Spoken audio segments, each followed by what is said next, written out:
Hieno keli.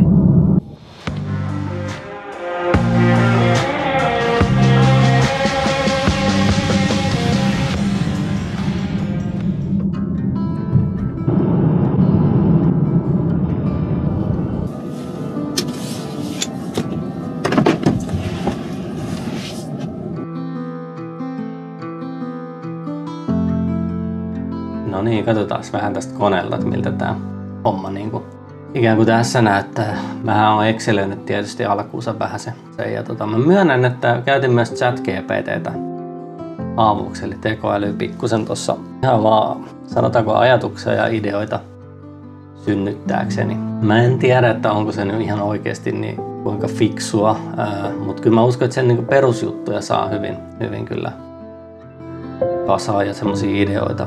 Suoraan en ehkä kyllä lähtisi tekemään niin kuin ilman, että joku osaavampi henkilö antaa vähän kommentteja.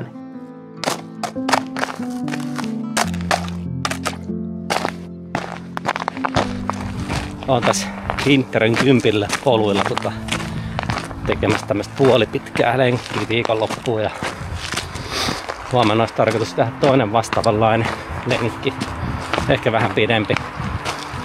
Saa semmosen 3 tuntia tähän viikonloppuun nyt sitten juoksuu itsestä peruskuntoa.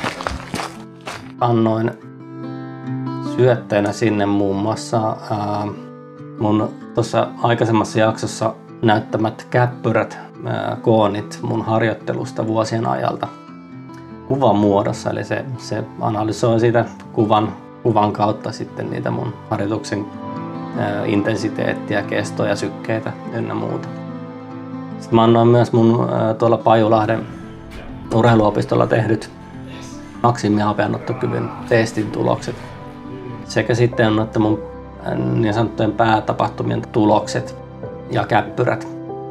Eli Ylläs-Pallas 37, Karhunkierros 34 ja Tiirismateriaali 21, minkä tuossa on tehnyt. Ja sen lisäksi myös itse asiassa mun historia niin 5 kilometrin parkrunning tapahtumista. Vielä itse asiassa niin kaupan päälle niin laitoin tuon Karhunkierros KK 55 niin kuin matkan GPS ja korkeustiedot. Ja sillä perusteella lähdin sitten kyselemään harjoitusohjelmaa ajoittain tuohon KK 55 ensi vuoden toukokuun loppupuolelle.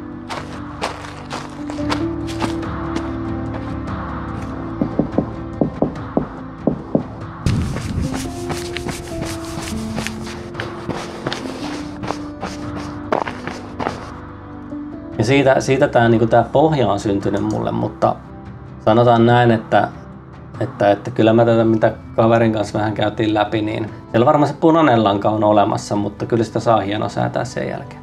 Sen verran voisin vielä tuohon tekoälyyn kuitenkin palata, että tuon ChatGPT:n antamat niin kuin arviot siitä, että mitä minun olisi hyvä kehittää, niin kyllä mun mielestä osuu aika hyvin siihen, mitä itse on ajatellut myös. Eli kyllä siellä niin kuin nousi esille muun muassa juoksun taloudellisuus. Tavallaan tekoälyn mukaan mun VO2 maksi-arvo on matalampi kuin voisi odottaa.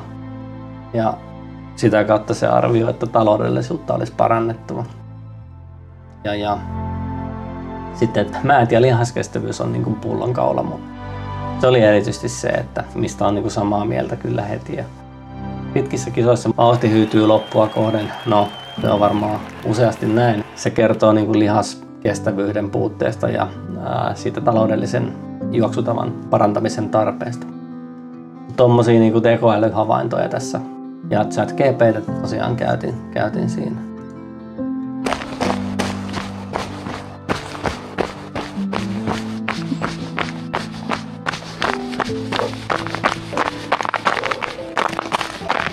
Ohjelmassa on oikeastaan niin kuin tosiaan ihan perusblokit olemassa.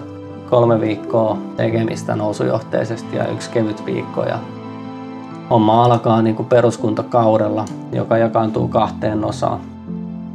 Jonka voi jakaa 2 osaan silleen, että tuossa peruskuntakausi 2 alkaa jo osittain tuo vauhtikestävyysharjoitus tai harjoittelu.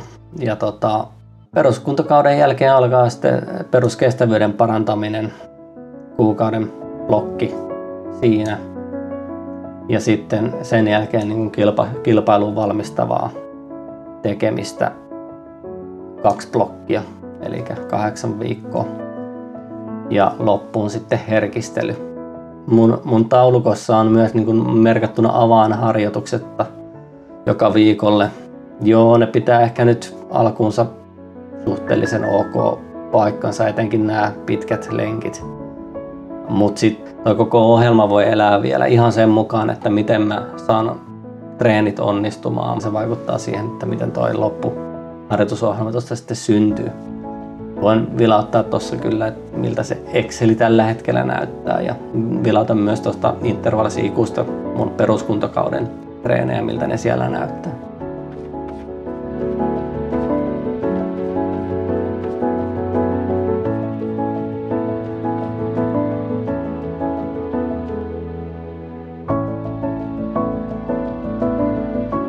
Mullahan on niin tuolla ensi vuoden puolella niin tulossa niin tämmöinen välikilpailu jossain helmikuun puolella varmaankin, tammikuun loppu, helmikuun puoliväliin.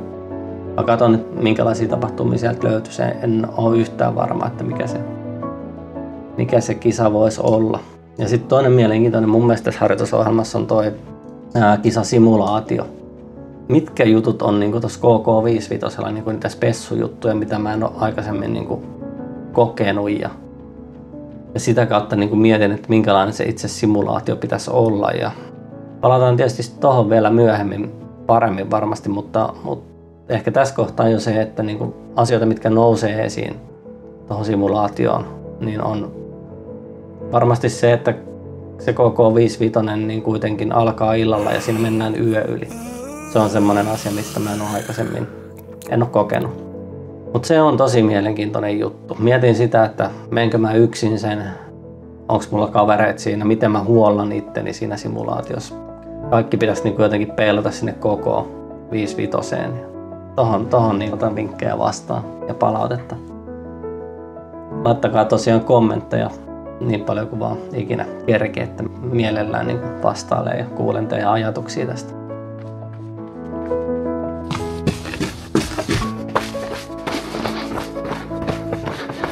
Tietysti, että minkälaisia tuntimääriä mä tuun tekemään, niin senkin aika näyttää osittain, mutta puhutaan nyt sitten semmoista 5 tunnista 8-9 tuntia viikko varmaankin on se taso. Ja no, peruskuntokausilla niin tulee tunteja varmaankin jokseenkin enemmän kuin esimerkiksi tuossa peruskestävyys- ja kilpailuun valmistavalla kaudella. Tuolla tulee olemaan tämmöisiä niin kuin intensiivisempiä viikkoja, jossa sitä kuormitusta on enemmän, jolloin niin kuin sitten taas se tuntimäärä voi olla pienempi.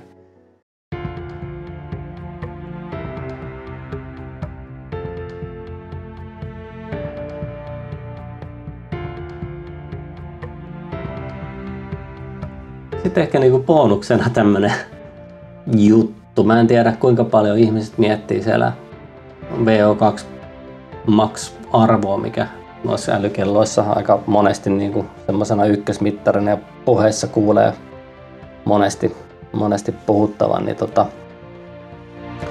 siitä meinasin höpistä semmoisen ajatuksen, että jos me katsotaan tässä esimerkiksi mun VO2 max-tilannetta tällä hetkellä, niin tuosta kesäkuusta tänne marraskuuhun, niin kyllähän se näyttää aika karu kieltä, eli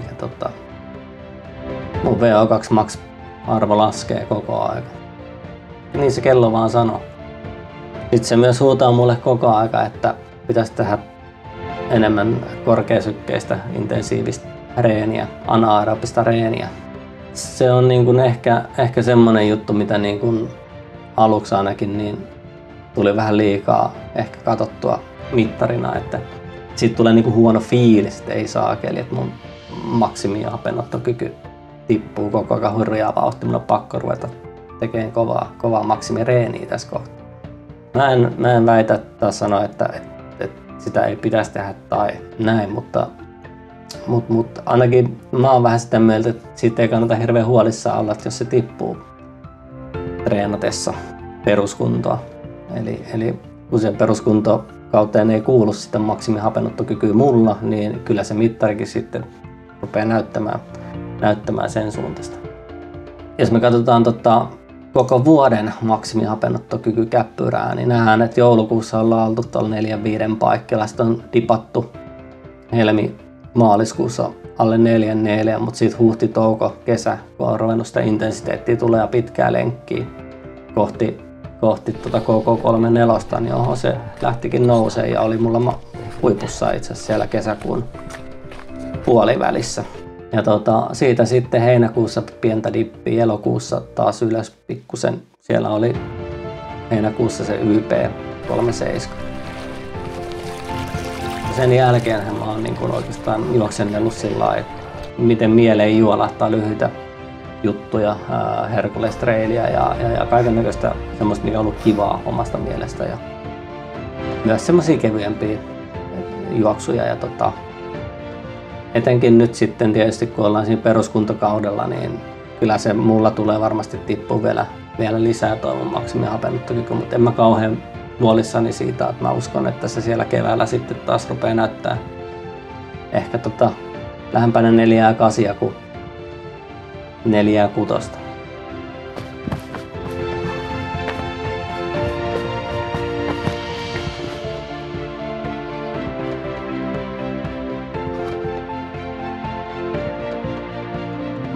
Vilkastaa sitten vielä intervals-ikun kautta hommaa, eli käytännössä on siis seurannut tämän kautta omaa kokonaiskuvaa tuohon liikkumiseen. Ja se mikä tässä on niinku hienoa, niin tässä on niinku hyvät mahikset myös ja ominaisuudet suunnitella omaa harjoitusohjelmaa.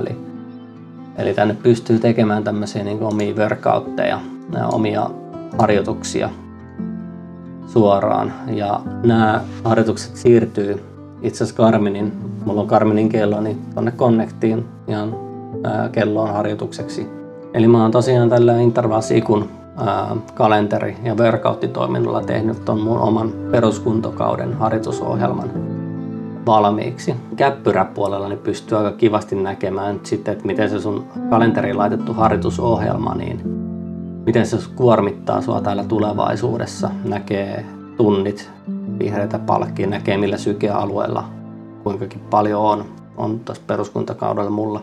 Niin kuin näkyy, niin ei ole hirveästi mitään Z3-4 harjoittelua mulla tässä tuloillaan loppuvuoteen. Totta kai pieniä määriä ja ehkä jotain pientä maksimikin määrää sinne oikeasti tulee. Mutta tää on niin kuin hyvä tässä suunnittelussa, että pystyy näkemään vähän tuohon tulevaisuuteen ikään kuin.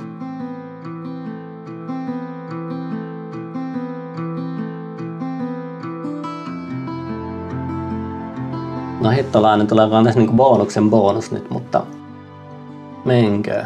Niin, rasvanpoltosta semmoinen huomio.